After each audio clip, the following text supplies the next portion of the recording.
In the left corner, weighing in at 204 pounds, a heavyweight knockdown specialist, southpaw, right paw, bear paw, he'll strike you down. From Milton, Ontario, Ben, the diehard Botelho, co-host of the DeRo and the Diehard show.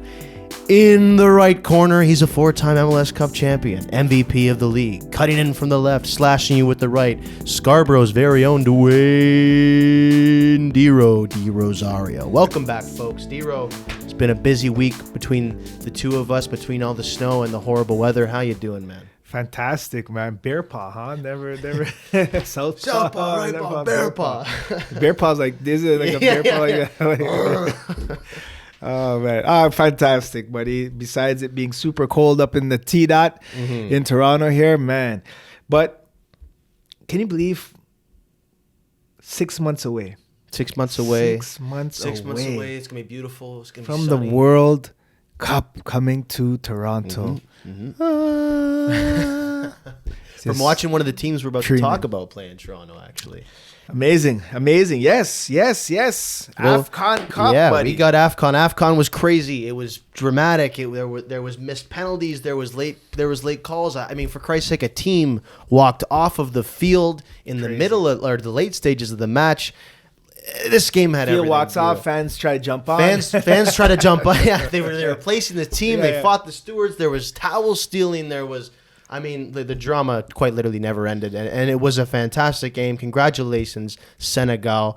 Give me your initial thoughts of the game and the tournament as a whole. I know you were very pleased with how it went, so tell me about it. Yeah, I mean, a big fan of AFCON tournament. Every time it's on, I watch it engaged. I love the African playing with flair, speed, agility, expression. As we mentioned, a lot of drama. Always drama at AFCON. You never could disappoint. No. Unfortunate ending. Yes. Nonetheless, to what could have been or should have been a very exciting finals, which in all fairness, the match itself was exciting.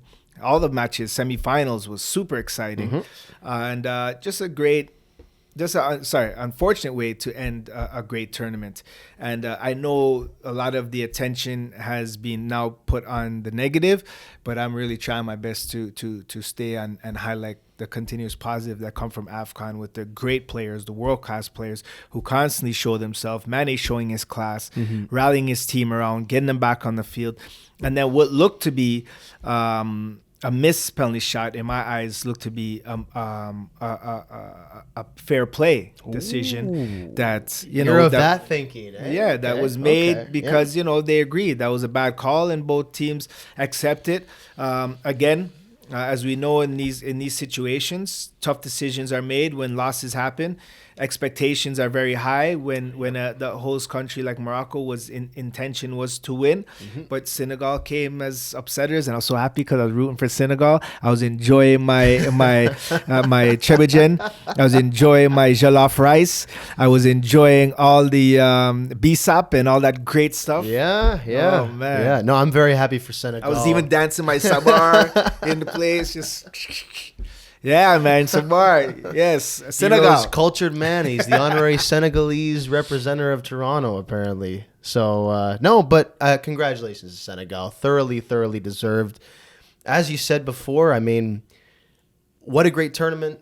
What a good brand of football. So many stars, but, there was some negativity. There was some drama, and you have to talk about it. To cut it short, Morocco had hosted AFCON. There were numerous complaints from other fans about the refereeing decisions and stealing the towels from the goalkeepers and so on.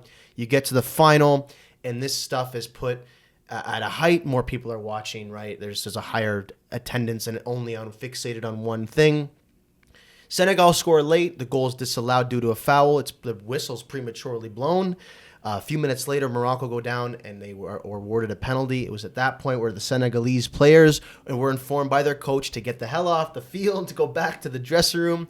The Senegalese fans then came onto the field. It was a whole thing. About 10 minutes later, order was restored. Brahim Diaz goes up to take the penalty kick, and he executes with, the furthest thing from perfection. It's a botched Panenka right down the middle. And Edouard Mendy catches the ball and resumes play. The game then goes to extra time where Senegal wins. After the game, both coaches had fiery quotes. One of them couldn't even speak to the press because the Moroccan journalists were berating him and making a scene. So this game had everything. There are theories, there are realities, there are actualities. I'm actually of the camp that I think the pressure got to him. But at the same time, I mean, he missed the penalty so bad that it looks like he did it intentionally. And that's something that's a feat not many can achieve. Well, I think the irony of it is if the referee doesn't call it, the ball goes in the net as an own goal, right? I mean, but if you make that decision and now,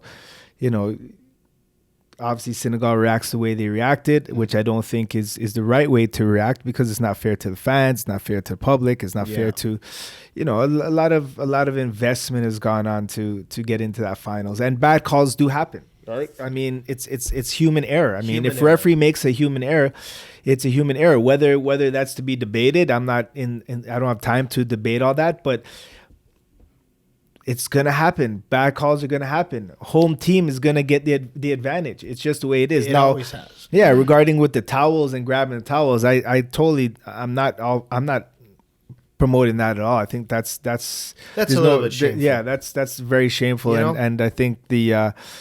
If the Moroccan organization had something to do with that, they should be ashamed because I just don't. Well, I have no doubt. There's no point for that, and then they have to bring up a Senegalese backup goalkeeper, the third street to keeper, man the towel, to guard the towel. I mean, guys. Again, those are the things that make it unfortunate, right? But those are things that equal parts make it entertaining as hell. Yeah, for sure. Because who doesn't like? You're watching the game, and then what the hell is going on over there in the corner?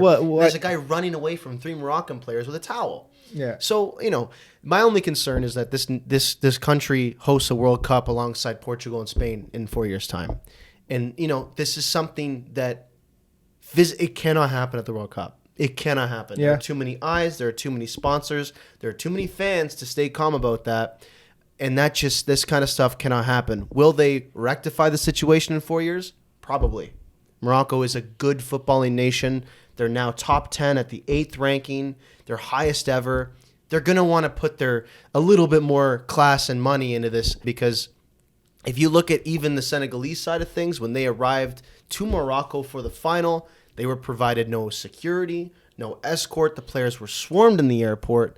And then for ticket allocation, out of 70,000 seats, they were only granted 3,000, which is the tiniest of fractions. Yeah, again, all things this, like this will be rectified. All this, I'm not too sure what happened there. I'm not sure what the communication was with Senegalese liaison for coordinating security. These are reports as well. So. Senegal, a team of that stature, you go into the finals, you should already have your own security in place. But definitely, if there was no extra security being provided, again, it's shame, it's disappointed, and I have no doubt that wouldn't happen at a World Cup because FIFA would make sure that every team gets passage, and they're not even flying into a regular airport and walking in. And how that even happened, I had no idea. That's why I'm saying. And I just don't understand how they even have access in public. Like, I mean, uses a private charter, a bus comes to the plane. I don't know. That's what I experienced, and pick us up, and then you go straight to your hotel. Mm-hmm. Like there's no even interaction with fans or anyone. Anybody, So I don't know really what happened there. But people are the furthest lengths of this theory is that the Moroccan FA are changing their flight path, and it's like, okay, well, calm down. It's not that deep, but. When I see things like the towel grabbing and it wasn't only the players, it was the stewards, then you sort of think like, okay, what the hell is going on here? I mean, I've been through some serious controversial stuff happening in Central America when we would travel at our hotels and stuff like that. Come on, that's given. But that's passion. That's an eye opener for the North just to see the lengths that people are willing to go to make sure their country wins. We don't do that kind of shit. We don't do that. We're like, okay, here, do you guys want extra towels? We'll put a bag of fresh, clean towels right by your goal. We actually have more towels for you if you need them. I got fresh ones every quarter. And we'll label them too. We're going to label them. We're going to put your name on them. It's going to be fantastic. But there's only one instance of that. Like back in the 90s when, remember the Jordan flu game? That's when allegedly this restaurant in Utah gave him a bad slice of pizza. Like, we're gonna make him sick, and then he went out for like 50 points. That's the only time in history, North American sports, I think, that another fan base has intentionally tried to get the opposing players sick. Yeah, and it sounds like in South America, it happens. Yeah, and then regarding the tickets now, I mean, how much Senegalese fans were actually coming to the match that they needed extra 20,000? I don't know. Optically, it looks bad though. Optically, if there's 70,000 seats, if I'm an away team and it's supposed to be neutral, I want. Who 20. cares if you're an away team? How about if you're a home team? But that's the nature of the game. I'm asking you. How about a home team? You're a home team, and it's a tournament of that stature. What are you gonna do? What am I gonna do? 70 tickets. 70% of the tickets. 80. How many guys want? Yeah. I'm gonna give you one each. We'll give you one each for your family. Give you one each for your family. You decide who gets to go. Yeah. No. It's crazy though. I mean, like, this is, at the end of the day, the only reason why these points are being brought up is because it is an official tournament. It is, it's a licensed under FIFA, I guess, tournament that represents the brand. And guys like, the president of FIFA, Gianni Infantino, is there commenting on what happened. And it's a bad look to have when, there's the World Cup this year again, but you're also hosting it in 4 years' time. You got to fix those things a little bit, right? Yeah, but hats off to Senegal, hats off to Mane. No, another AFCON Cup, despite all that and against all odds. And if all that stuff was true, they overcame, and they conquered, and well-deserved. You were cheering for Senegal. I was cheering for Senegal. I think football won that day, in all honesty. I agree. Hey, Toronto, you get an idea, a brief sneak peek of what's coming. So take notes. Brace yourself. Yeah, exactly. Take notes of some parts of AFCON. Yeah, not the whole thing. Passion. Just cherry pick the good bits. And other real team, and a real team is coming. Yes. Dude, last week. I know, crazy. Midweek, Xabi Alonso gets sacked. Now, I don't know anymore. I give up. I just don't know. I don't know. What is the value of a manager? What is value of time and patience? I just don't know. A couple of disgruntled players, and I couldn't believe it. A player, a manager of that caliber and stature, just. How many times did we sit here over the last 17, 18 episodes and be like, they'll never fire him? Yeah. He's got control of the dressing room. We both agree on this point, that he's a hard ass, and he's somebody who can implement a system, and he's got a tough mentality, and he's very driven and very disciplinary. Couldn't have been more wrong. I mean, couldn't have been more wrong. He gets sacked, and again, this is one of those stories where you got to peel back the layers of the onion to find the truth, but essentially it's exactly what we were worried about. Pressure from upstairs, pressure from within, players not willing to adapt and to integrate and to learn a new style of play, rejecting his philosophies, acting like children, and it reaches a head when they have that Super Copa loss against Barcelona. Congratulations, by the way. And after the game, they're trying to do the guard of honor, and Mbappe's like, what the hell I need to do that for? Waves him over, and the next day he's fired by Florentino Perez. Real Madrid branded it as a mutual parting of the ways. Grow up. We all know exactly how that went down. And now we're here with Arbeloa, and they lose the next day, DeRo, in the Copa del Rey to a second-tier, 17th placed team. I couldn't believe it. Couldn't happen to a better group. Honest to God. To God. It just sometimes karma is works in beautiful ways. Works in beautiful ways, because I know Xavi Alonso was probably just sitting there saying, "And okay, now fire him now, and then what are you gonna keep firing?" Yeah. I just don't want football to be in a position where the players run the game. And I get it. The players, in all fairness, we do run the game because the fans come to see us play and perform. But there's a level of respect that has to be given to the manager that I hope with this modern day of football, because of the prices and the purse for players and what they're getting, I hope we don't turn into, with all respect, like the NBA, when people are saying the players have too much too much authority in the league, and players just going here, there, and everywhere, and managers going, and it's just like the wild, wild west, and everything's happening because we're seeing that with managers. Oh yeah, we're seeing that right across the board. Managers aren't giving a fair chance. They're not even giving a season. Respected managers at that, and teams are just ready to just, you know. I get it. Real Madrid has very high standards. Xavi Alonso understands these standards, and that's why we thought it would have been such a great fit. Mm-hmm. But because some players maybe are disgruntled, what's he supposed to do when a guy like Mbappe does that? Was he supposed to argue with him in public? In the open. In the open, on the field? So I think if I watch Alonso's body language, he did the right thing as a manager. He's like, okay, I'll deal with you inside. Like, I'm calling you, come over. You're a big part of this team, and you don't want to come over. And you're saying, I get it, you're angry, but again, there's a form of respect that this game has to, and dignity that we have to remember, that the baseline of this game is you know, founded on, that you still have to respect. Like, when you lose, you still have to shake hands. You still have to show, you know, I couldn't believe it, man. Honor to each other, to say, hey, you know what, you beat me fair and square, whatever the case is. You take your licks, you go, and you come back the next day. And you fight again. You know, you couldn't have said it better.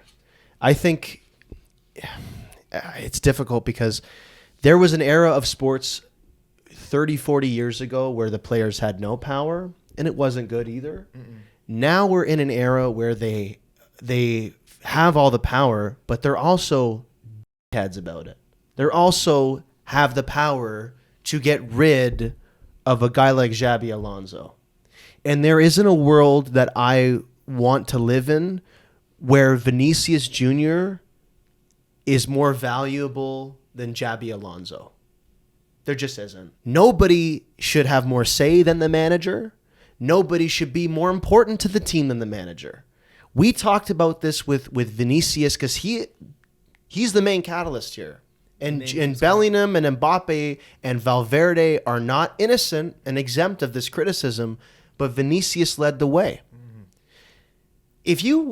If we're winning El Clasico and you want to come off the field and throw a fit, I don't give a shit, man. There are, like we said, there are plenty of wingers in Europe, and I will gladly go and get one. This is Real Madrid. Like Barcelona, everybody would be open to coming here. There's nobody on the planet that would not want to come here. Yeah. But where's also the personal dignity and the personal pride that, okay, you lose a cup game against your rivalry in El Clasico, but then you lose in another cup against a second division how many places ranked team? How many places like, are separating? Where's your self pride now? That's where you got to question. Where is your self pride? It has nothing to do with manager. And the head of Real Madrid needs to come down and say, you know, have a stern word with these players before they get rid of Xavi. And maybe whether it happened, I don't know. But that's where you need the support of your club to come down and say, we support this guy. He is an absolute legend at this club and the world of football, and we have every trust that he's gonna do the right thing. And if any of you guys have a problem with him, you have a problem with us. And we'll make sure that we find your replacement, because let's be honest, I know if you go around the world, you want to play Real Madrid? 100%. That's what I'm saying. Who's going to turn down Real Madrid? Players are replaceable.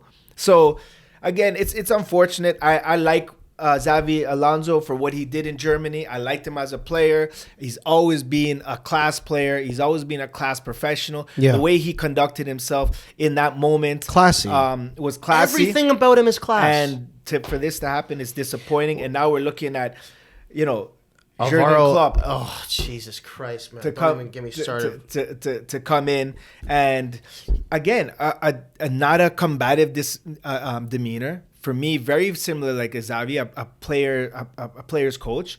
He's not gonna ruffle feathers. He's gonna try to find common ground to solve everything. And I don't know if this is what's needed at this club. You might need to have someone to come in with an iron fist and just. They tried that approach though, and like you said, you know, this is not a legend of Real Madrid. This is a legend of football. Mm-hmm. Who the hell are you to stand up to him? Yeah. Mbappe, congratulations, Mbappe. You have your World Cup. So does Xavi. He's got 2 Euros and 2 Champions Leagues. Yeah. Show me your resume. Yeah. What do you have for me that makes you know the game of football more? Vinícius, you got 2 Champions League titles.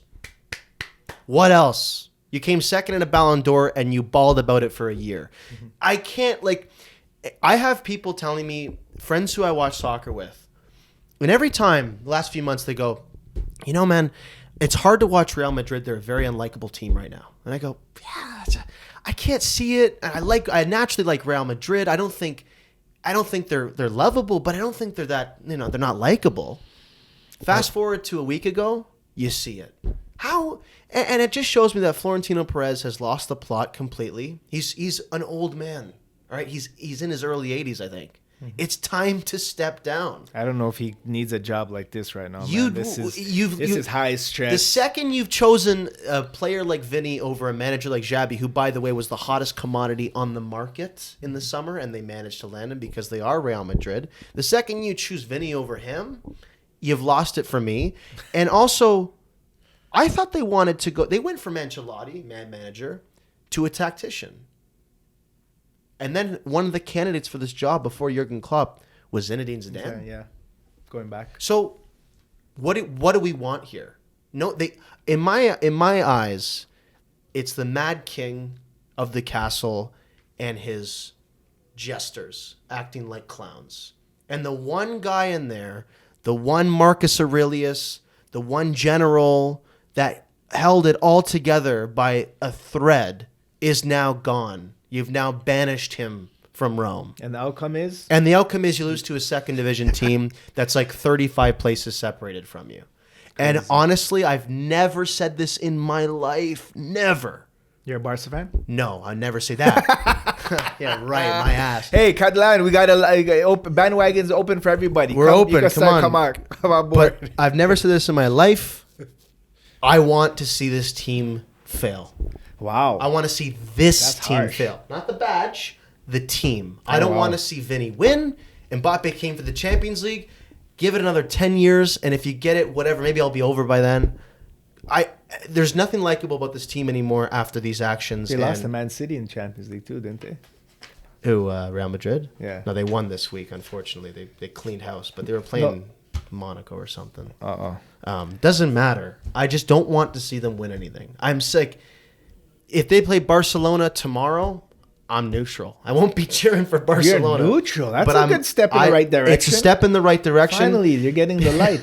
Because these you're players... stepping into the light. These players are driving me crazy, man. And last thing before we move on from this. How do you feel? I mean, think about the era that you played in and how tough you guys were. And now you have to sit there and watch Vinícius Jr. cry after being substituted. How mad does that make you of the current state of the game? Yeah, I mean, it's disappointing. I get players' passion and substitution, and sometimes those things you want to see that. You don't want to see a player coming off and not showing any emotion. Okay. Right? And I understand because these guys, they're winners in their own right, and they're at the highest level for a reason. But I go back to my original point is when is enough enough? When are you going to start to pull the reins back on some of these players that are just having too much say? Or where that a player like Xavi Alonso, his job is threatened because the players don't get along with you or don't like your philosophy or whatever the case is. And it's not even to say they're struggling. They're not. They're struggling. They're not even struggling. Okay, you lost a cup game against a very good Barcelona team. It's not like the next. It's not like you lost against a 17th place team in a second division. Okay, then for sure I would say that happens after the match. Then that happens. Look at what happened at Man United. Yeah. Right. Oh God. Yeah. They lost, and now look at them now. They're slowly bouncing back. Right. I mean, hey, I'm just saying. What my whole point to mention that was they didn't fire the coach after that. Right away. They fired him before that. Huh? They fired him before that. Yeah, and then they go and then it works up. Right? I get it. It's like Yeah. I don't know, man. It's disappointing. I feel for a guy like Xavi Alonso. I know probably in his mind he's like, I'm glad this probably happened. This nightmare is over. I think very low key. I think he's happy because he's probably like, there's nobody that's going to be able to manage that. Nobody listens to me. That locker room. And if he can't get the respect, who's going to get the respect? Who's going to get the respect? I don't know. That's going to be a tough one. It's an uphill climb right now for Real Madrid. And sentiments to whoever coach is coming in there, because man, do they have work ahead of them. I simultaneously want and don't want that job if I was in my current state right now, because I think I would get physical with some of these guys. After all, Vinny's only like 5'3", bastard. Let's move on.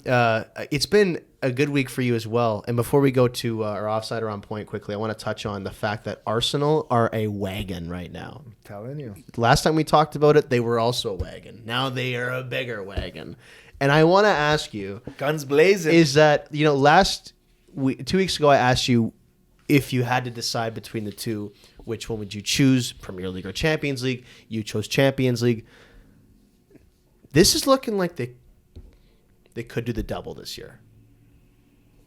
Is this team realistically good enough to go that length and to be that deep and to be that injury prone or injury, I guess, resistant? I think they're proving it. They're proving that they can do that. They're proving it week in, week out. We turn the year. It's January now, and they're still playing really well. Yeah, they still have a lead. Well. Yep. Man City lost against Man U. Got a nice cushion. This is a cushion. This is the light at the end of the tunnel. You can see it. League. They're firing on all cylinders. I don't know, man. It's possible. It's looking really good. Gilchrist scored. Jesus is on the board now. They beat Inter Milan, who aren't their best, but that's still a team that they were in the Champions League. They were in the Champions League. Gunners. Anybody that comes in. Anybody that comes. Yeah. That's it. Let's go. Keep gunning. That's crazy. Jesus, man. I honestly... I love it, man. It's great. No, it's nice great to see. A little bit of differentiation. I don't want to see Liverpool win. I don't want to see City win. Give me Arsenal. And I would just love it if they beat Real Madrid again in the Champions League. Because I can't stress this enough. The hatred I have for these guys right now. I would love to see them get blown out. It's cutting I wonder deep. what the fans are saying over there. Well, they booed them when they came. So they lost against Albacete. In Albacete, and, they came home and they booed them. And they came out and they booed them. And guess who started crying? You'll never guess in a million years. Starts with a V? Starts with a V. He's a junior. Honestly, he started crying because the fans are booing him. What did you want them to applaud you? You lost against Barcelona on Sunday and a second division team on Tuesday. For Real Madrid, is that not the worst week of all time? Losing to Barcelona, the thing they never, ever, ever want to do, and then losing out of the cup. So their only two chances for a trophy are essentially gone. Let's move on. We have some interesting offsides or on points that I really want to get your perspective on. Number one, offside or on point. I hate this one. Against all the odds and adversity, Real Madrid will turn their season around and win the Champions League. Well, that's a tough one, to be honest. I mean, in my emotional self, I would say offside, but the reality is Real Madrid still Real Madrid, and they still have players that can hurt you, and they've seen it, right? We've seen it against Monaco recently. True. We've seen it that and we said that when Xavi came in, right? We said he has, the pedigree is there. It's just, can they play together? But in this current state, I would have to say it's offside just because of their lack of team camaraderie, their lack of respect for the badge. Yeah. And, you can't lose to a second team and think you're going to win Champions League. No. I just don't see it happening. No. And, I can talk all the shite I want about these guys. Still very good players. Still have a stacked team. But there's sometimes they're good. Sometimes maybe good, and sometimes they're not. Shit. And that's the way of Real Madrid, unfortunately, for them. I could see them winning one round against a big team, but there are a lot of teams this year that are in better form. Barca, Bayern, Arsenal, even City, I would say a little bit. City's struggling. Except as of late. Then the next one is about Man City. So after a slew of poor results and already allegedly leaving at the end of the season, Pep Guardiola will leave City in the next 2 weeks, given this poor run of form. Offside or on point? I think on point. I think. Wow. Yeah, I think. I mean, rough run at Champions League. Did lost the other day. To Man U. Yeah, they're just. I think Pep's a little tired, man. He's like, you got to understand, managers. There's a certain point in time, I guess, where he's just like, man, I don't know. Your back's against the wall. You've done all there is to do, and I don't know. I see him when he's managing. He doesn't have the same, I don't know, fire or pep in his step. Yeah, he doesn't have the same, exactly. Term, right? He doesn't have the same pep in his step. Yeah, and it seems like the players are just not. A little bit unfortunate. Watching Champions League game the other day, a little bit unfortunate. Holland had some opportunities, some they screwed that one up. They screwed that one up, but I totally agree with you, man. Like. And, good on him. He's revolutionized the game of football multiple times. Yeah. He's achieved everything pretty much everywhere he's gone. I think he needs a break. Yeah, I was just going to say, I think a break is needed. And not 1 year. I think he needs like 2-3 years off, come back, rejuvenated, renewed, restored. Find yourself again. The problem is he's so football obsessed that I don't think he'll take the time needed to get that rejuvenation and recharge. I understand. I mean, football is life, and it's hard to explain to people. Even when I retired, it's just like I couldn't. It was hard to step away from the game. It's hard to separate yourself from the game, and I couldn't, and that's why I took on the ambassador role with TFC, where I could still be close enough where I still feel part of it and engage with the fans and through my academy and other sorts of things. So, but he could do the same thing. He could take a maybe a Klopp position and be overseer of the city group in terms of he could do that.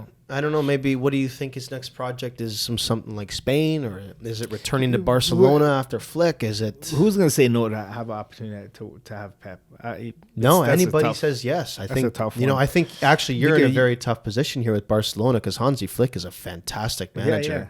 Yeah. But you could see him maybe even in MLS. Maybe he wants to Pep. Maybe wants to come to MLS and because it's not over the MLS. It's the life too, right? Yes. The lifestyle. Where specifically? In my mind, it's Miami or it's New York. Miami, California, could be LA. That kind of lifestyle. Yeah. I don't even think in New York. Oh yeah, maybe New York. I think New York. Toronto would be nice. Toronto would be nice, but you think he'd deal with this weather? He lived in Manchester for the last decade. He's gonna want sunny sky, blue skies, and sunshine. I'll tell you what, Toronto summers are beautiful. Toronto summers. I've been saying this for years. I think everybody has to be fair. Toronto summers are better than most things in the world. Yeah. Most things. And then our third one. This one is the one I was really interested in you getting. So Kylian Mbappe has officially passed El Fenomeno, Ronaldo Nazario, for total goals scored in his career. I think the number is 414 or 418 or something. Are we going to have a discussion about... No, come on, bro. Come on. There's no discussion. Hey, listen, again. The guy scored 3 goals in a World Cup final. That's special. Mbappe is a special player. But what is Ronaldo Nazario's on and on and on? I could say his whole full name. But what is his title? El Fenomeno.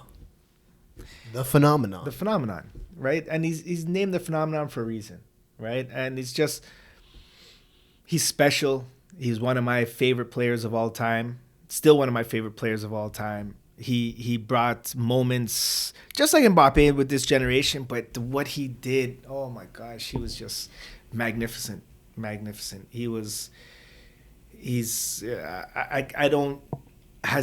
he passed him as a better player? Goals, yeah. Stats don't lie.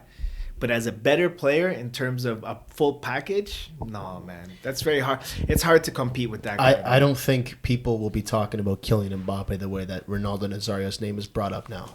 No chance. You know what I mean? Like I feel like every time R9's name is brought up in a conversation, it's with this mystery, this mystique, this reverence to it. And when you're around FIFA legends, you see the respect that guy has. And you see the respect that everybody has for him. I mean, across the board, and I would like to dive deeper into the analytics and see how many games it took Mbappe versus Nazário, because I know R9, as we know, missed dozens and dozens and dozens of games due to injury. He missed a whole year just to get fit again to come back to play in a World Cup. Nike without no real season under his belt, dude, and end up winning it. Nike conspiracy theory. You ever heard of that one before? No. I think he was running ads with Nike at that time, and he was the poster athlete for Nike at the World Cup. And they were like, you need to get fit and you need to play the World Cup, because if you don't, this whole deal is going to collapse. There are millions of dollars at stake. Yeah, but you are under pressure, and they forced him back into play. Also, he probably wanted to play for Brazil in 2002. But still, there's no guarantees. And what did he do? And he was at 2002. They won that tournament, and he scored. They what? Yeah, they won that tournament. And he was the what? I think how many goals did he score? 5? No. Seven? He scored more than that. 7? I think he might have scored 9 or 10. Remember we had that sheet. We were looking at it. Yeah. I think he might have scored 10 goals. But still, just listen. Don't let us tell you.